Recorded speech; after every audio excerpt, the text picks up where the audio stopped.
Hoy estamos a 12 de septiembre. Ya que está el otro mes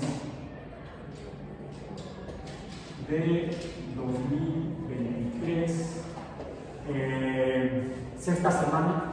Iniciamos la sexta semana 6 del trimestre 23P en Introducción al Pensamiento Crítico basado en Ciencia. El nombre oficial de la OEA es esas tres iniciales: Introducción al Pensamiento Crítico. Lo que hemos revisado en las sesiones anteriores, en esta parte del curso de esta OEA, son los estándares intelectuales, ¿verdad? Sí. Sí, ¿qué estoy diciendo? No, aquí quién sabe qué hice. ¿Dónde estoy? Ay, me equivoqué, abrí el de 23, sí. Con razón lo vi. ¿Mayo? No. Aquí está. Introducción al Pensamiento Crítico, 23P. Ahora sí. No me checaban las fechas. Ok. Estábamos entonces en la semana 6. Ya terminamos entonces hasta vida cotidiana y pensamiento crítico, el tema 10 del curso. Estaremos entonces empezando la semana 6 con el 11ª sesión, tema 11 o tema 11 en la sesión 11, ciencia y filosofía de la ciencia. ¿Cómo sabemos que sabemos lo que sabemos? Sí, 12 de septiembre. Ok. ¿Cómo sabemos que sabemos lo que sabemos?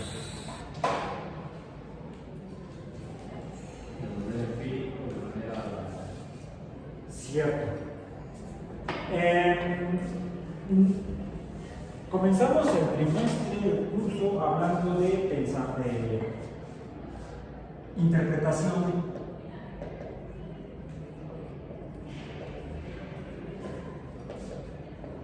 del mundo.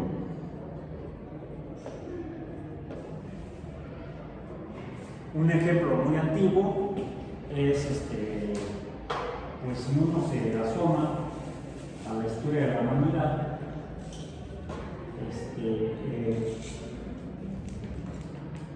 se encuentra con que decíamos hace 5.000 años, cuando tenemos unos registros comprensibles elaborados por personas, por humanos de Homo sapiens, identificamos los primeros registros que dejaban personas de lo que hicieron y que son comprensibles, los expertos los pueden comprender, es decir, la escritura, la memoria extrasomática, es eso, la escritura. Porque antes de eso, de hecho desde las primeras protobacterias, pues se comunicaban como seres vivos, bacteria con bacteria, pero no se platicaban, no se hablaban, no se mandaban emails tampoco, sino que la comunicación era por medio de sustancias químicas, comunicación química entre organismos. Es un fenómeno biológico, es una característica de los seres vivos, requieren tener ese proceso que se llama comunicación, que es el envío y recepción de información. Hace 3.800 millones de años. A lo largo de la evolución de la vida en la Tierra, la vida de hecho pudo preservarse y evolucionar debido a ese proceso de comunicación. Si no hubiera comunicación, no podría haber reconocimiento entre organismos similares, podría eso quizá haber dado lugar a la extinción de la vida en la Tierra.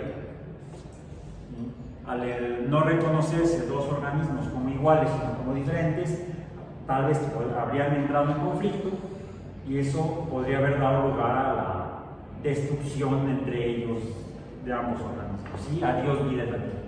Entonces, una característica fundamental de los seres vivos no solamente son las que cumplen con la teoría celular, De hecho, el segundo paradigma que revisamos de la biología, que es funcional, que es la teoría genética, nos define el mecanismo de transmisión de información a través de generaciones. El envío de información o la transmisión de la información biológica de padres a hijos a nietos.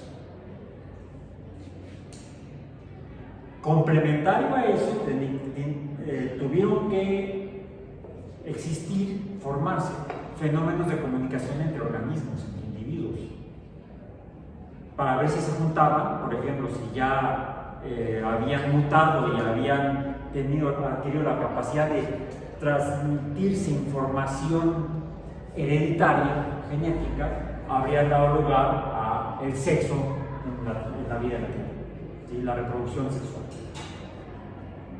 Que depende de qué, de la transmisión de información entre organismos, un fenómeno de comunicación.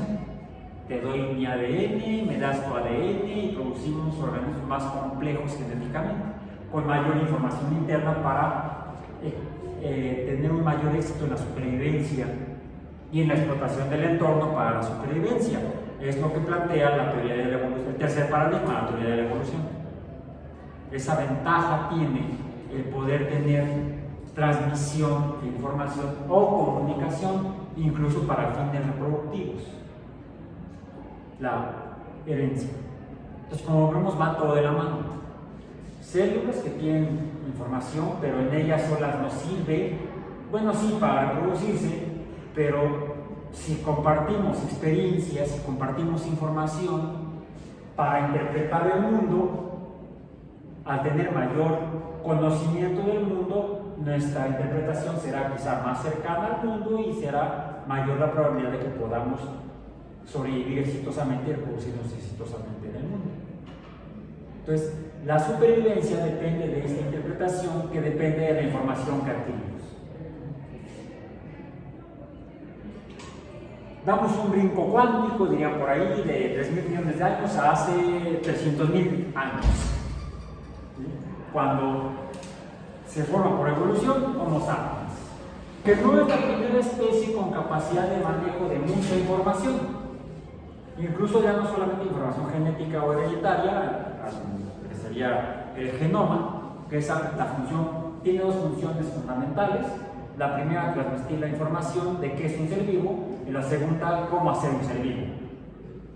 Es una información hereditaria. En el genoma está escrito cómo sintetizar las proteínas, cómo construir las proteínas, cuáles proteínas, para qué son cada proteína y lo que produce cada proteína, como son otras biomoléculas, para construir un ser vivo que sea funcional y capaz de procesar información y transmitirla, tanto a través de la reproducción como pasar la información a sus congéneres. Eso es el fenómeno de la vida, resumido de manera amplia. Es contradictorio. Resumido de manera amplia.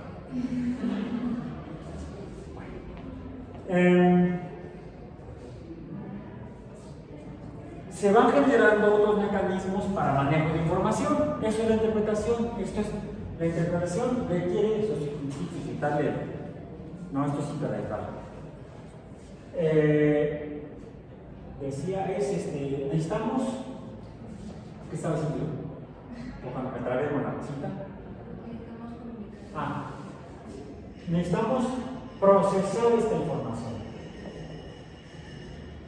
Procesar información. Eso es la interpretación. Pero para procesarla primero tenemos que adquirirla. ¿Sí? Esto sería la naturaleza.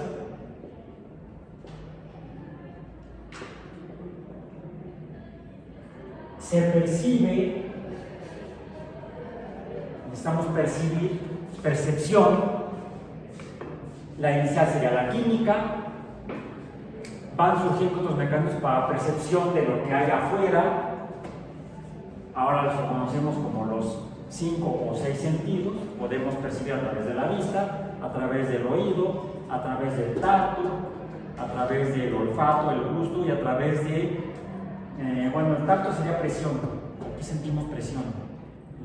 pero también hay una termosensibilidad, energía térmica, calor. Pero necesitamos procesar esa información para poder entonces interactuar adecuadamente con la naturaleza. Tiene que haber coherencia aquí. A lo largo de la evolución van surgiendo los mismos diferentes mecanismos. Desde la quimiopercepción hasta la la quimio nada más una molécula y un receptor, hasta sistemas complejos. La neurorecepción, cuando le R, si no sería neurorecepción,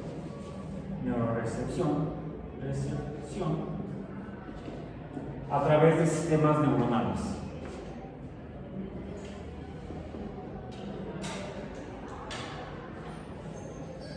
Y los más recientes, no necesariamente por eso los más complejos, los más sofisticados, pero sí los más recientes, se ubican, por ejemplo, en el Homo sapiens. Pero el detalle es que esto sigue dependiendo de cómo funciona esto. O sea, todo depende de reacciones químicas. Y las reacciones químicas pueden tener comportamientos variables. Esta sería la explicación más básica, por ejemplo, de algunos tipos de lo vimos, ilusiones ópticas. Y la explicación es muy simple. Por un momento quítate los anteojos oscuros y vean a esta lámpara. Vamos a verla durante 10 segundos. ¿La siguen viendo? ¿Alguna lámpara? ¿Qué ven? Siguen viendo la lámpara cuando ya no sigue viniendo luz.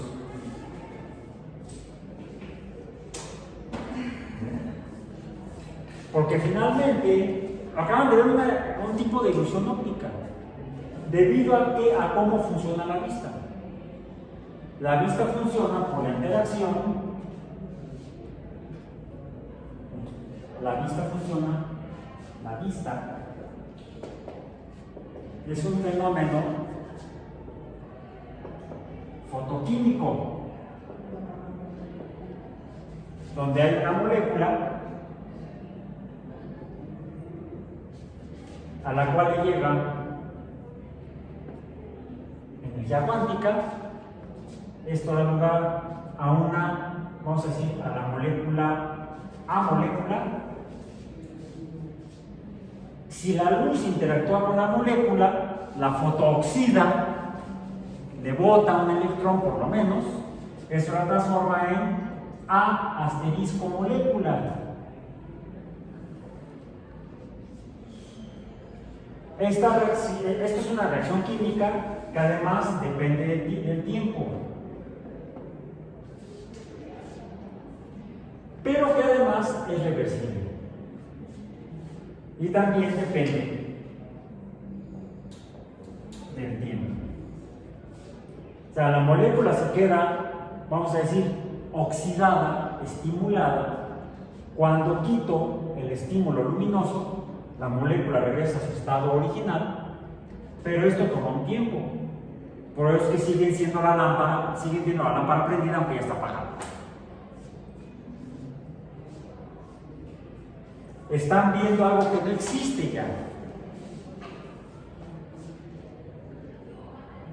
Por la naturaleza de la materia, la naturaleza química de la materia, que depende de fenómenos físicos. Esto finalmente es un fenómeno físico. La luz es algo físico, no es químico, que interactúa con algo químico, con la materia, provoca ciertos fenómenos finalmente en cómo el Homo sapiens interpreta la naturaleza.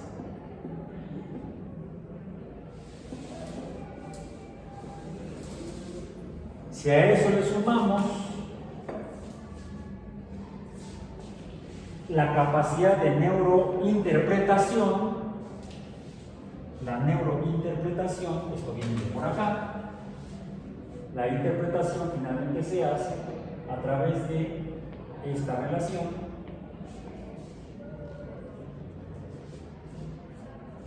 Aquí caben entonces todas las formas de interpretación que ha tenido la humanidad desde que las tenemos registradas por escrito, a partir de la invención de la escritura hace 5.000 años en las primeras ciudades en Mesopotamia, que es la que tenemos más antiguamente reconocida. A lo mejor hay por ahí otros textos que pudieran interpretarse, pero nadie los ha encontrado en otras sociedades humanas que existieron en el pasado. Todas las más antiguas son las civilizaciones mesopotámicas, en Mesopotamia, en medio de los ríos, de hace aproximadamente 5.000 años.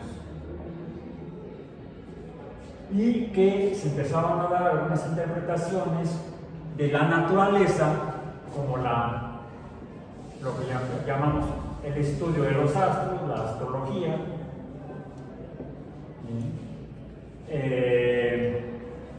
la magia, e incluso la matemática.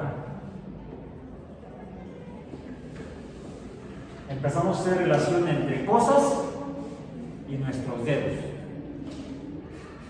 Empezamos a contar cosas. Inventaron la astrología, la magia registrada, la matemática. A partir de la magia ya más estructurada se instituye el pensamiento religioso, y todo esto lo sabemos debido a la memoria extrasomática, no a la memoria neurológica, sino a la memoria extrasomática, que es la escritura. Si no hubieran desarrollado estas civilizaciones, la escritura, no sabríamos de su existencia. No sabríamos que desarrollaron astrología, magia, matemática, y dentro de esta magia también la medicina.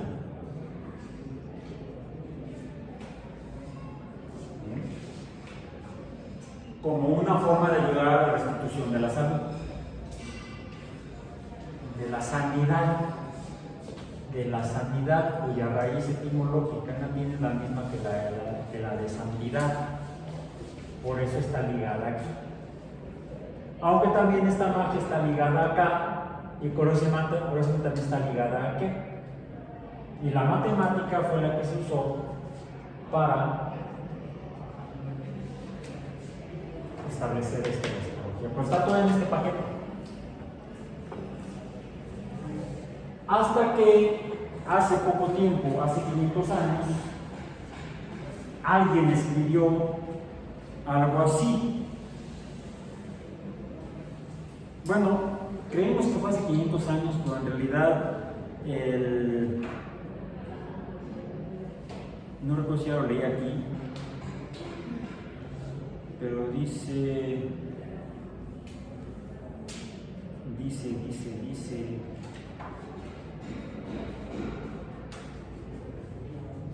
un historiador escribió: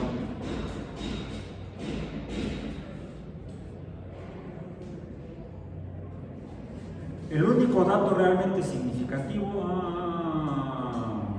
no, aquí está, dice: lo cierto es que el origen de este texto que voy a leer, dice, su origen sigue siendo desconocido y no parece haber por ahora elementos de juicio que permitan aventurar una conjetura plausible.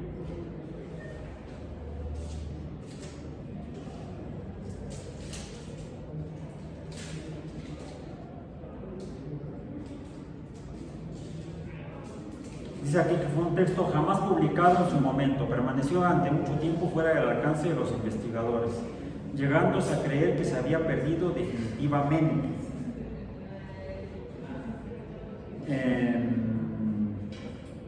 Y dice por aquí,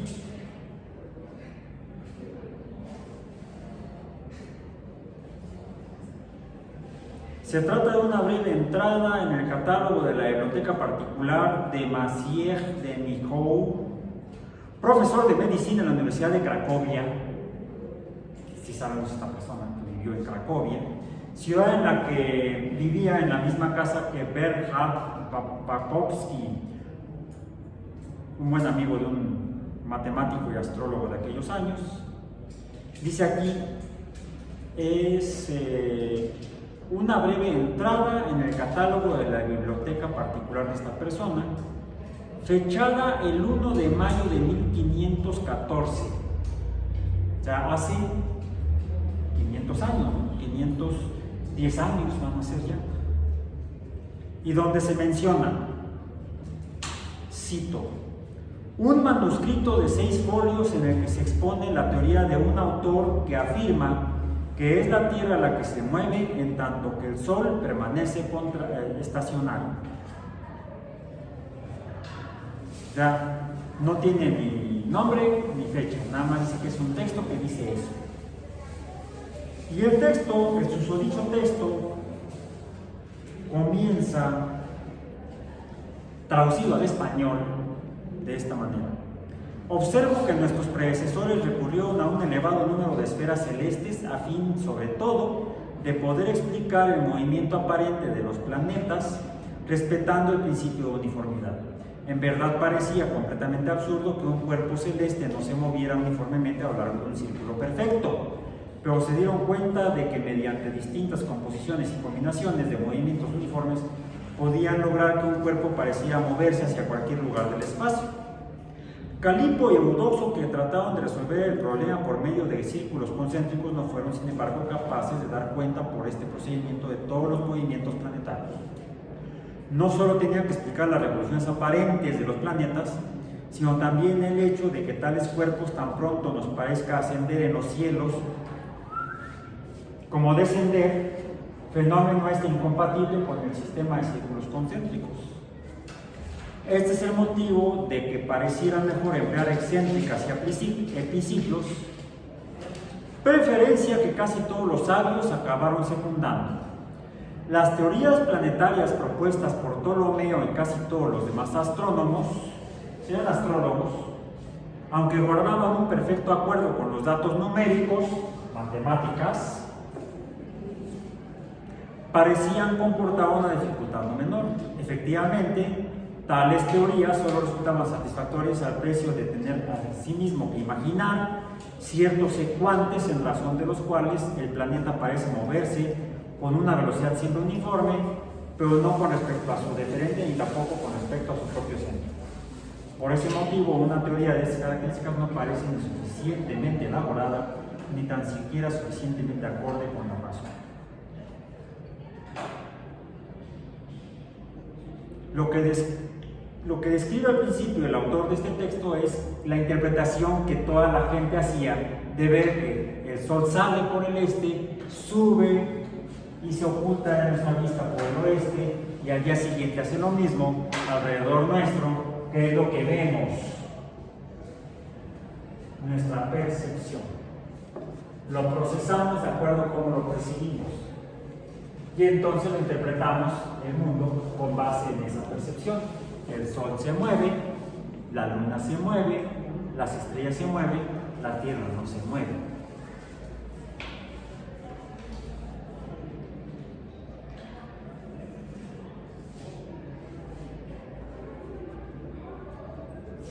¿Podría ser diferente? ¿Habría alguna razón para pensar que fuera diferente?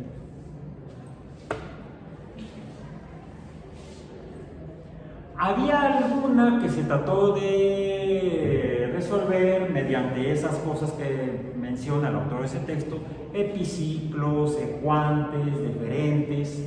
Si revisan esa estructura ya dibujada, bonita, en algún diagrama, yo tengo por aquí alguno, creo, déjenme ver si los encuentro, si no es que los borré en la necesidad de hacer más eficiente la memoria de mi dispositivo. Si la memoria está somática, también se satura. No existe la perfecta. Bueno, si no lo abro por acá. Lo abro por acá. Ya lo encontré. Sí, aquí está. Ábrete, sésamo. Magia. Magia. ¿Dónde quedó entonces la razón? ¿Dónde quedó la razón? Déjenme ver.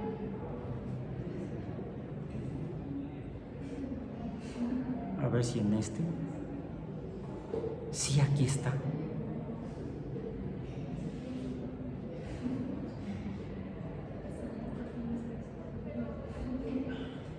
Aquí está más o menos así, ¿no?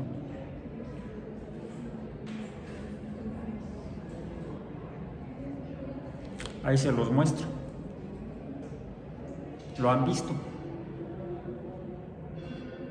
¿Lo han visto esto?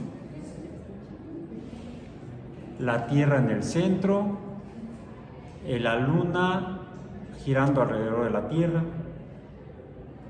el Sol girando alrededor de la Tierra, los planetas girando alrededor de la Tierra, pero también girando en estos pequeños circulitos, las estrellas girando alrededor de la Tierra, todo girando alrededor de la Tierra como lo vemos.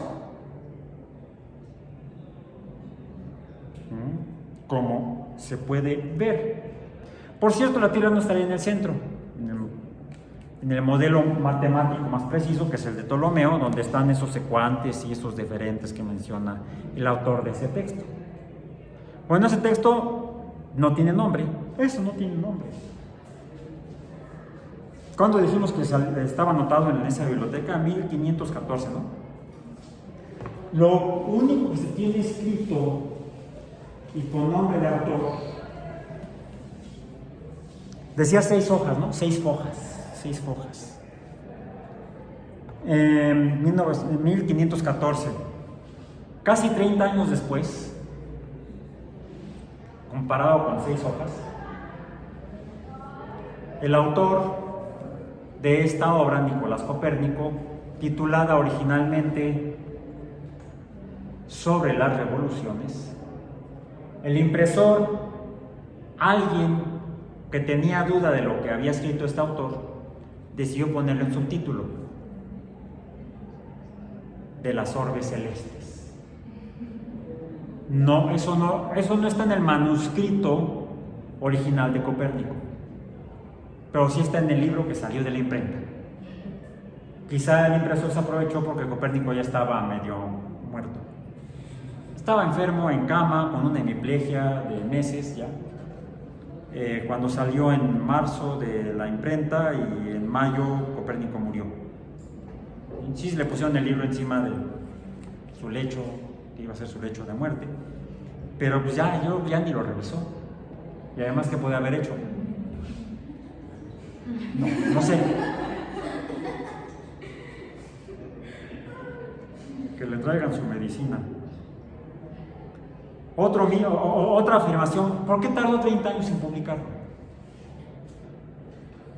¿Por qué 30 años aparentemente? Si él fue el autor de esta misma versión de 6 hojas.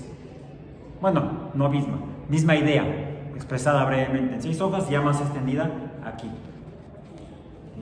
Como se dan cuenta, hay un montón de hojas y algunos diagramas, bueno, muchos diagramas, muchas tablas. Todavía no lo acabo de leer. Está extenso, bastante extenso. Miren aquí tablas de datos. Sí. Nada más en estas 2 páginas. Números y más números. Y además originalmente estaban en romanos. Aquí el traductor ya lo puso en números indios, no árabes, indios. Vean, más tablas. Aquí. Más tablas, acá. ¿Cuántas son las 2 que les mostré hace rato? Aquí hay más tablas. Otras tablas de datos numéricos. Acá hay más tablas todavía. Acá hay tablas y tablas de datos. Quizá por eso tardó tanto tiempo. Pero ¿cuál otro motivo podría haber sido que llevara a que haya tardado tanto? ¿Cuál? ¿Por qué? No le creían. Sí él tenía duda de que a sus colegas astrólogos y matemáticos no le creían. Pero, ¿habría algún otro motivo? Pues él sí. Pero ¿por qué? Por ahí dicen algunos que tenía miedo. ¿Miedo de qué?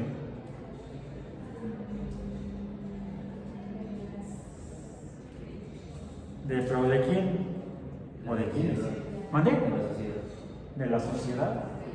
¿De la sociedad de astrónomos? ¿Cuál? ¿De la iglesia cristiana, la iglesia de Roma?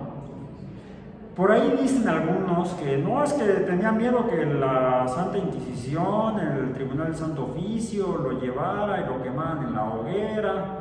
No, eso fue años después que se dio ese tipo de persecución. De hecho, el libro comienza: al Santísimo Señor Pablo III, Pontífice Máximo. O sea, el libro está dedicado al Papa. Al Papa en el momento de la impresión. Prefacio de Nicolás Copérnico a los libros sobre la Revolución. Santísimo Padre, puedo estimar suficientemente lo que sucederá en cuanto a algunos adviertan en estos libros míos, escritos acerca de las revoluciones de las esferas del mundo, que atribuyo al globo de la Tierra algunos movimientos y clamarán para desaprobarme por tal opinión. Pues no me satisfacen hasta tal punto mis opiniones, o sea, él mismo no estaba satisfecho, como dice, tenía dudas, como para no apreciar lo que otros juzguen de ellas, y aunque sé que los pensamientos del hombre filósofo están lejos del juicio del vulgo, sobre todo porque su afán es buscar la verdad en todas las cosas, en cuanto esto le ha sido permitido por Dios a la razón humana. Sin embargo, considero que debe huirse de las opiniones extrañas que se apartan de lo justo, y así, al pensar yo conmigo mismo cuán absurdo estimarían esta cantinela aquellos que por juicios de muchos siglos conocieran la opinión confirmada de que la tierra inmóvil está colocada en medio del cielo como su centro, si yo por el contrario asegurara que la tierra se mueve. Bla, bla, bla, bla, bla. No solo eso, antes de que lo escribiera el libro gordote, ya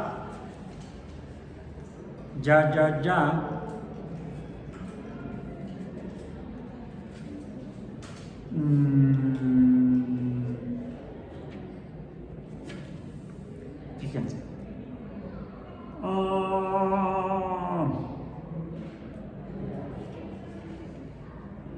menciona que para en 1533, 10 años antes de la impresión del libro, una década antes de que su obra magna fuera publicada, el Papa Clemente VII, o sea, un papa anterior a Pablo III, se hizo informar por el jurista y orientalista alemán Johann Albrecht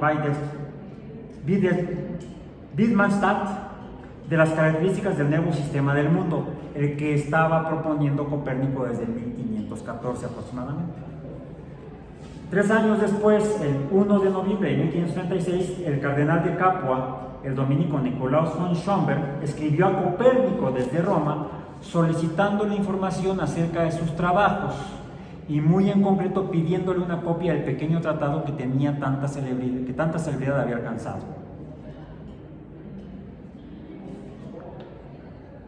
O sea, la iglesia no lo persiguió. A veces se propagan mitos en el ámbito de la ciencia, mitos urbanos, diríamos por ahí. Es que Copérnico tenía miedo de que lo llevara. No. Eso sucedió después porque en la misma época en la que vivió Copérnico, y aquí también lo menciona el autor de este libro, en los ambientes cultos protestantes, el comentario Luz había despertado igualmente un vivo interés. Una observación del propio Lutero, fundador de uno de los grupos de cristianos que se separan del Papa, Acusan al Papa de impiedad, por ejemplo. Alude, dice, en uno fechada esta observación el 4 de junio de 1539, 4 años antes de la publicación del libro, alude a, comillas, un astrólogo advenedizo que pretende probar que es la Tierra la que gira y no el cielo, el firmamento, el sol o la luna. Este loco echa completamente por tierra la ciencia de la astronomía, pero las Sagradas Escrituras nos enseñan que Josué ordenó al sol y no a la tierra que se detuviese.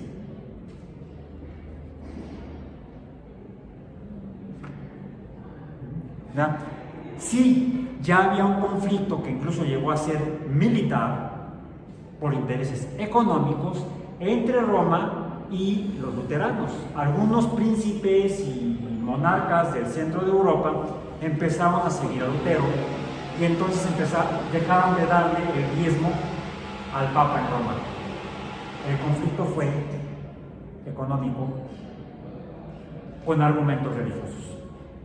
Por supuesto, cuando hay dinero de por medio, surgen entonces argumentos para acusar al contrario, al que piensa diferente, de algo, y acusarlo y aplicarle penas, incluso tal vez corporales. Desde entonces, cuando empieza la persecución de los que se separan de la Iglesia de Roma, por parte de la Iglesia de Roma. Ya Copérnico estaba en el final de su vida y a poco tiempo de publicar esto. La principal persecución se da a todo aquel a finales del siglo XVI, después de la muerte de Copérnico y después de la publicación del libro, no por la publicación del libro, sino por diferencias entre grupos de cristianos.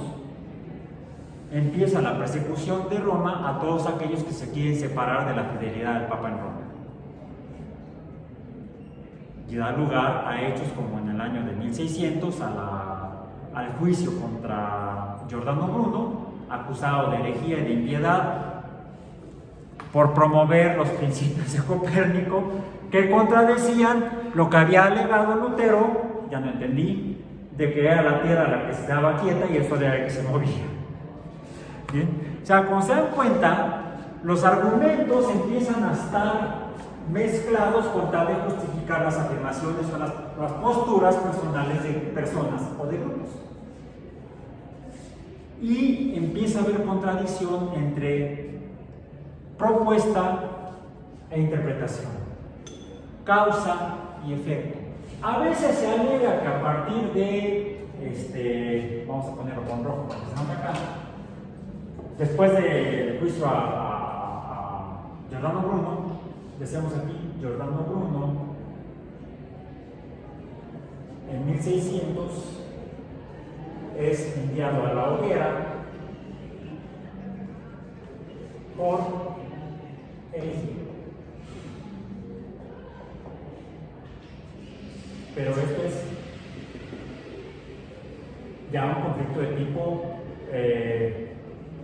político, económico, religioso o con argumentos religiosos, con justificación religiosa. Misma época, 1610, Galileo publica el hallazgo de los satélites de Júpiter.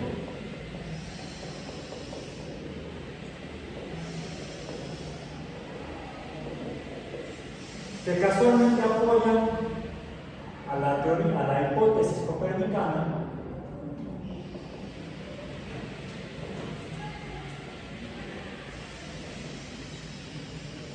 decimos de 1543 por la que había sido acusado y condenado Giordano Bruno. Es por bueno, esto contribuye a que Galileo empiece a tener problemas con la Iglesia de Roma, aunque es hasta 1632 y no tanto por los satélites de Júpiter, que son los que apoyan a esto, sino a los postulados de la caída libre, que los objetos caen todos iguales y no como decía Aristóteles, es decir, al descubrimiento de la cinemática, que algunos lo adjudican a la fundación de la ciencia moderna. Es esto lo que lo lleva a, vamos a ponerlo, gracias, es más bien me lo da todo esto. Es esto, junto con esto, lo que lleva a que Galileo sea amenazado.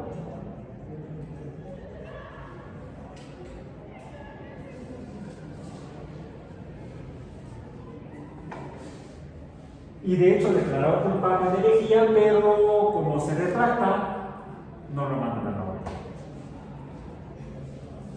Aún así, ¿qué fue lo que hizo Galileo? Funda la ciencia y la ciencia se argumenta y dice que se interpretan las cosas, otra vez vamos a la interpretación,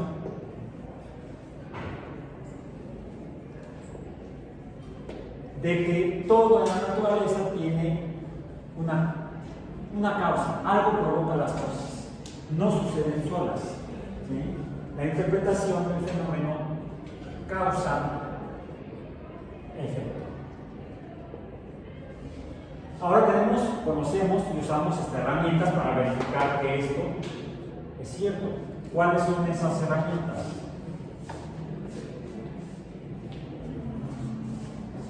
Por ejemplo, usamos la estadística.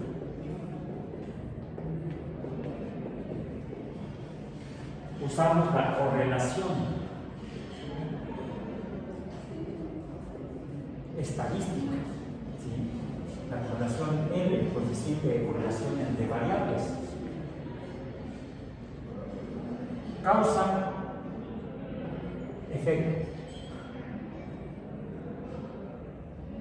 Y hasta decimos que esto es cierto porque Y está en función de X. La causa es X, el efecto es Y. Pero debemos tener cuidado, porque no siempre es así. Existen la que llamamos, hablando de correlaciones espurias, en las cuales, aunque R tiende al valor estadístico de significancia estadística de 1, la conclusión o la correlación en realidad es falsa. A esto lo conocemos como una correlación espúrea. Por eso es que no siempre debemos confiarnos en que solamente la correlación estadística nos confirme la interpretación de los hechos, porque encontramos un perfil de correlación alto, cercano. Es por eso que la ciencia no es el método solamente. Y como mencionaste al principio, la forma de acercarse a los datos, a la información para ser interpretados, para la comprensión del mundo, no necesariamente se basa en los métodos o el método científico o el método de la ciencia. O sea, no es hipótesis, hipótesis, metodología, resultados, conclusiones. Hipótesis cierta, hipótesis falsa, porque el coeficiente de correlación es de 1. No. Tienen que hacerse contrastes múltiples y no solamente a través del supuesto método experimental, sino incluso también a través de la experiencia de la observación y la experiencia empírica. Lo importante es lo que hicieron a los sumerios y los asirios, todo escribirlo, todo registrarlo, para poder ahí sí tomar del método científico la parte de reproducción de los resultados para cotejar si esta correlación es real o es espúrea. Entonces no se crean todo lo que ven, tienen que ponerlo a prueba y ponerlo a prueba de manera variada a diferentes observaciones, diferentes metodologías, todas sobre el mismo fenómeno que se intenta interpretar. Por ejemplo, este fenómeno que les digo, fotoquímico, no solamente lo debemos confirmar a partir de una sola observación, sino de varias. Porque como nos demostró finalmente ya en el siglo XVII mismo, con el descubrimiento del espectro electromagnético por Newton, ese es un pedacito de lo que vemos. Ya en el siglo XIX reconocimos al espectro electromagnético o la luz como un fenómeno electromagnético. La luz es electricidad y magnetismo, pero solamente la que vemos es lo menos, porque de un extremo tenemos todo el espectro por debajo del rojo, el infrarrojo, las ondas de radio, las microondas, y del otro lado, más allá del violeta, tenemos el ultravioleta, la radiación alfa, beta y gamma, los rayos X y los rayos cósmicos. Eso en cuanto al electromagnetismo. Y si nos vamos a cómo es esto, la materia, el concepto de molécula estaba en duda hace 120 años, en la transición del siglo XIX al siglo XX. Uno de los artículos importantes, fundamentales del Annus Mirabilis de Einstein, que fue de 1905, creo que sí, fue aquel en el que explica la existencia de las moléculas a partir del movimiento browniano. Porque todavía hace 120 años no se creía en la existencia de esas cosas que ahora llamamos moléculas. Y ya estaba postulada la teoría cuántica y la primera parte de la teoría de la relatividad, las cuales son dos: la teoría de la relatividad especial y la teoría de la relatividad general, que son complementarias a la física que fundó Galileo a partir del descubrimiento de la semántica.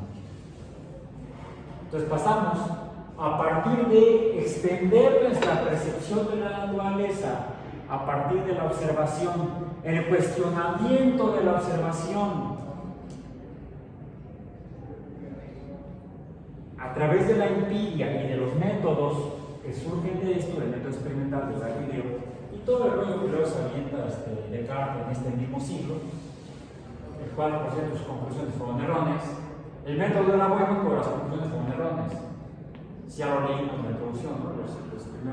Los 6 puntos de la introducción del discurso del método de Descartes, vuelvan a leer.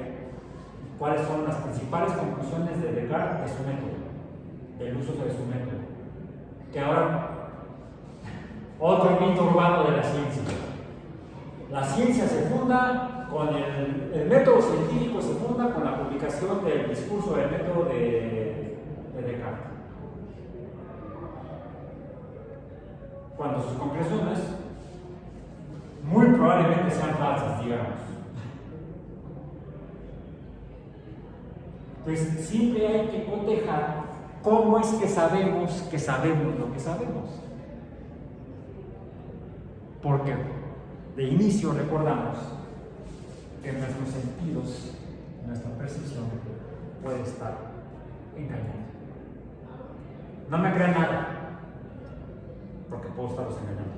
Nos vemos en próximo.